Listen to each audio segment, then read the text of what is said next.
नमस्कार दोस्तों।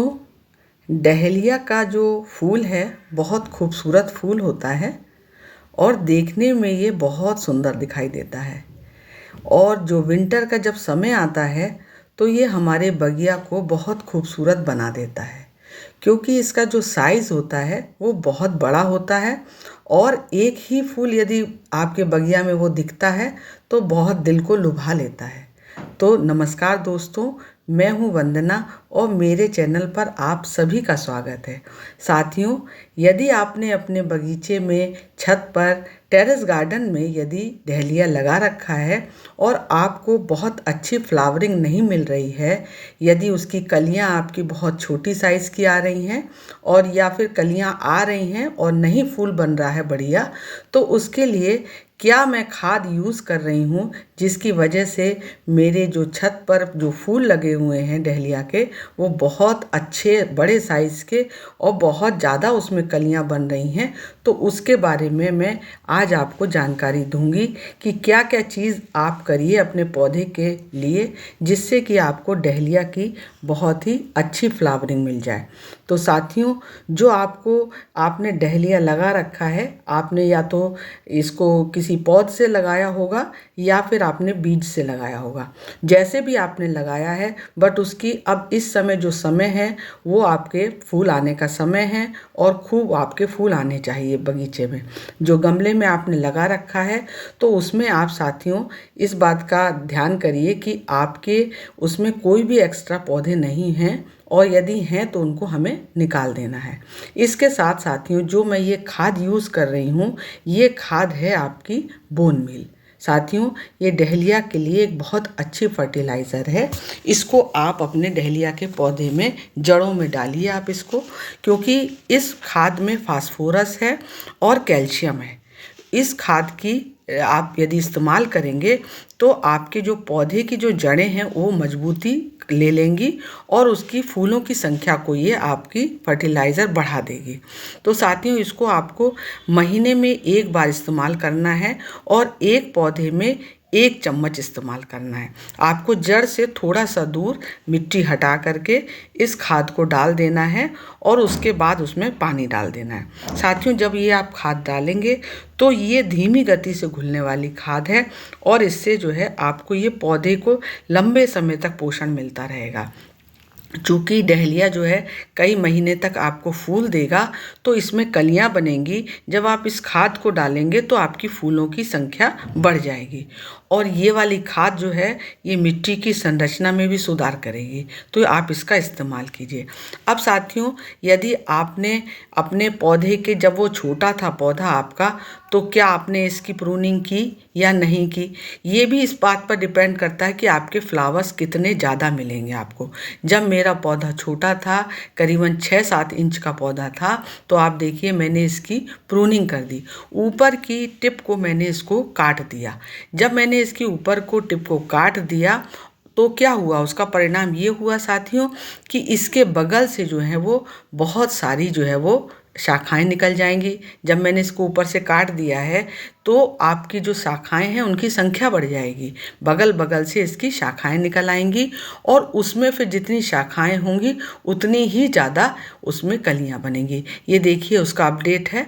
जो मैंने बीज से काटा हुआ था, इसको मेन शाखा को, टिप को काटा हुआ था, तो बगल में साइड से 4 शाखाएं निकल आई हैं। आप देख रहे हैं 4 शाखाएं हैं। तो इन शाखाओं को काटने की वजह से ही ये निकली हैं। तो जब आपका पौधा छोटा है तभी आपको इसकी प्रूनिंग ऊपर से कर देनी है, जिसकी वजह से आपके आसपास जो है वो शाखाएं निकल आएंगी और जब इसमें शाखाएं निकल आएंगी तो आपका मजबूत पौधा होगा और उसमें कलियां ढेर सारी बनेंगी। क्योंकि कभी कभी क्या होता है साथियों, जब भी आप लंबा लंबा पौधे को जाने देते हैं तो मजबूती भी ज़्यादा चाहिए ना आपके पौधे को, फिर आपका तना बहुत कमज़ोर हो जाता है लंबा हो जाने से, तो फिर आपको सपोर्ट की ज़्यादा ज़रूरत पड़ती है। तो अब जो दूसरी चीज़ है साथियों, बहुत इम्पॉर्टेंट चीज़ जो है वो है हमारे डहेलिया के पौधे के लिए लकड़ी की राख। ये साथियों, ये जो हम लोग लकड़ी इस्तेमाल करते हैं और इस्तेमाल करने के बाद, जलने के बाद जो राख हम फेंक देते हैं, उसका हमें इस्तेमाल करना है अपना महीने में एक बार इस डहेलिया के पौधे की जड़ों में इस्तेमाल करना है। 1 चम्मच एक पौधे में लेना है और आपको मिट्टी हटा करके उसको डाल देना है राख को, और मिट्टी से ढक देना है। और देने के बाद, राख को देने के बाद आपको इसमें पानी भी दे देना है। साथियों, ये जो आपकी लकड़ी की राख है, ये एक प्राकृतिक और जैविक खाद है। ये बहुत अच्छी है हमारे डहेलिया के लिए, क्योंकि इसमें फास्फोरस होता है जो कि आपके पौधे का विकास करता है। और ये मिट्टी की जो है अम्लता भी, जो एसिडिटी होती है, वो भी जो है वो कम करने में मदद करती है। और साथ में लकड़ी की राख जो है मिट्टी में जो भी कीड़े होंगे, आपके कीट होंगे, उनको भी दूर करने में मदद करेगी। और राख जो है वो मिट्टी का पीएच लेवल को बैलेंस करने में मदद करती है, इसलिए भी हम इसका डहेलिया के पौधे में इस्तेमाल करते हैं। दोस्तों, यदि आप ये वाली राख डालेंगे, अपने पौधे में लगाएंगे, तो आपके जो भी फूल हैं उनका साइज़ बहुत अच्छा बनेगा। और पोटेशियम होता है, चूँकि इसमें राख के अंदर कैल्शियम होता है और मैग्नीशियम होता है, तो वो जो है आपके पौधे के जो भी फूल आपके बन रहे हैं उसके डेवलपमेंट में भी उसमें हेल्प करेगी ये वाली खाद, और आपके पौधे का पूरा विकास करेगी। ये आप देखिए मेरे पौधे को कि आपकी इसमें कलियां कितनी ढेर सारी बन रही हैं, और इनके आप साइज़ देखिए कलियों का कितना बड़ा बन रहा है, क्योंकि मैंने इस खाद का इस्तेमाल किया है। आप भी इसके इस्तेमाल कीजिए। पत्ते देखिए आप कितने हरे हैं। ये जो है इसमें मैग्नीशियम भी होता है इसमें लकड़ी की राख में, तो उसकी वजह से ये फोटोसिंथेसिस में भी हेल्प करती है। तो इसकी वजह से हमारे पत्ते जो हैं वो बहुत ग्रीन बन जाते हैं और हमारा पूरा पौधा बहुत ही स्वस्थ बन जाता है। ये आप देखिए अभी पूरा फूल खिला भी नहीं है, तब भी इसका साइज़ आप देख सकते हैं कि कितने बड़े बड़े साइज़ की इसमें कलियां आई हैं और कितने बड़ा साइज़ के इसमें फूल लग रहे हैं। अभी ये पूरा नहीं खिला है, जब ये पूरा खिलेगा तो आप समझिए कि पूरा इतना बड़ा फूल खिल रहे हैं इस समय हमारी इसमें छत पर। मैंने इनको साथियों अपना एक जो है, पहले मैं पौध लेकर के आई थी, मैंने पौध से ही इसको लगाया हुआ है। आप देख रहे हैं ये मेरी छोटे छोटे अभी इस समय मैंने गमले में लगा रखा है। मैं इनको नर्सरी से मैं इसकी पौध लेके आई थी छोटी छोटी, और मैंने इसको पौध से लगाया हुआ है। यदि आप लगाना चाहते हैं तो आप इसको पौध से भी लगा सकते हैं, या फिर आप कोई इसको कंद से भी लगा सकते हैं, ट्यूबर से भी लगा सकते हैं।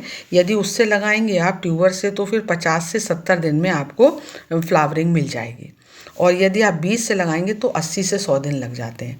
अब साथियों, जब हमारा पौधा इस समय फूलों से लद रहा है, तो ये भी बीच में देखना है हमें कि जो जो फूल हमारे खिल जा रहे हैं, तो मुरझा रहे हैं, जो भी खिल चुके हैं, तो उनको लगे नहीं रहने देना है।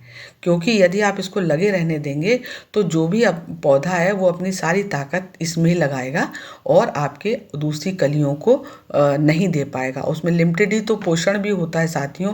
अपना जानते हैं आप, गमलों में हम लोग लगाते हैं, तो गमले में लगाने के लिए आपका एक लिमिटेड खाद आप डालते हैं, तो एक्स्ट्रा आपकी खाद को वेस्ट भी नहीं करना है हमें जो भी पौधे में फूल खिल जा रहे हैं डहेलिया के, तो उनको काट करके अलग कर देना है। जो सूखा फूल है उसको लगा हुआ नहीं छोड़ना है, ताकि जो भी हमारी कलियां हैं, इसमें जो भी पौधे में और कलियां हैं, उनको डेवलपमेंट का सबको मिलेगा, अवसर मिलेगा। वो अपनी सारी ताकत जो है, अपनी ऊर्जा जो है पौधा, वो इनको खिलाने में लगा देगा। साथियों, आप जानते हैं कि डहेलिया को हम लोग अक्टूबर नवंबर में लगाते हैं, और अब ये हमारा इसके बाद ये फ्लावरिंग दिसंबर से शुरू हो गई है।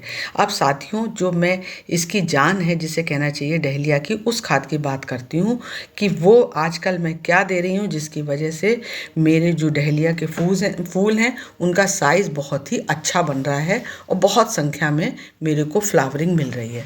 तो साथियों, ये जो है आजकल इस समय में सब्जियों के जो छिलकों की खाद है वो मैं इस्तेमाल कर रही हूँ अपने पौधे पे। मैं क्या कर रही हूँ कि जो भी मेरे घर में सब्जियां हो रही हैं, मैं उनको पानी में भिगो देती हूँ। 2 दिन पानी में मैं रखती हूँ उसको, और 2 दिन रखने के बाद तब जो है मैं उसको छान लेती हूँ, और उसको छानने के बाद 2 दिन के बाद फिर मैं अपने इसके डहेलिया के पौधे पर, जितने भी लगे हुए हैं मेरे पौधे, उसमें मैं इनको छिलके की जो फर्टिलाइज़र है उसको मैं दे रही हूँ।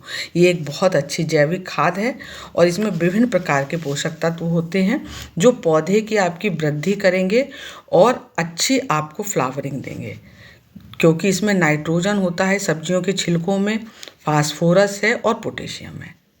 ये सारे तत्व हमारे डहेलिया के पौधे के लिए बहुत ज़रूरी हैं। और साथियों, साथ में ये भी ध्यान रखिए कि चूँकि इनका साइज़ बहुत बड़ा होता है हमारे डहेलिया का, तो इसके लिए आप इसके सपोर्ट के लिए डंडियाँ लगाइए, जिससे कि आपका पौधा इन फूलों को आराम से वहन कर सके। तो साथियों, जानकारी अच्छी लगी हो तो चैनल को सब्सक्राइब ज़रूर कीजिएगा, वीडियो को लाइक कीजिएगा। मिलती हूँ आपसे नेक्स्ट वीडियो में, तब तक के लिए बाय बाय।